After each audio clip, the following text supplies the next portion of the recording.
Hi అండి. నేను లలిత. చాలా టేస్టీగా, ఈజీగా ఉండే ఎగ్ మునక్కాడ ఒక్కసారి ఇలా ట్రై చేసి చూడండి. చాలా టేస్టీగా ఉంటుంది.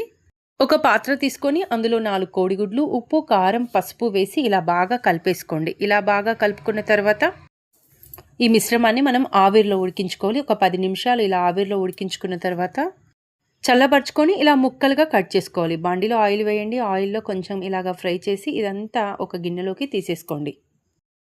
అదే బండిలో పోపు దినుసులు, ఉల్లిపాయ ముక్కలు, పచ్చి కరివేపాకు, అలాగే పచ్చిమిర్చి వేసుకొని ఈ మాత్రం ఫ్రై చేసుకోవాలి. ఇలా ఫ్రై అయిన తర్వాత టమాటాలు కూడా వేసి బాగా మగ్గించుకున్న తర్వాత ఉప్పు, కారం, పసుపు వేసి కొంచెంగా ఫ్రై చేసుకోవాలి. ఈ మాత్రం ఫ్రై అయిన తర్వాత ఒక గ్లాస్ వాటర్ కూడా వేసేసుకోండి.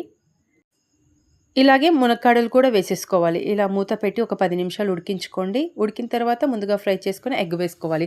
ధనియాలు, జీలకర్ర, కొంచెం ఎండు కొబ్బరి వేసి మసాలా ఇలా పైనుంచి వేసుకొని సిమ్‌లోనే ఉడికించుకోండి. అంతేనండి. చాలా టేస్టీగా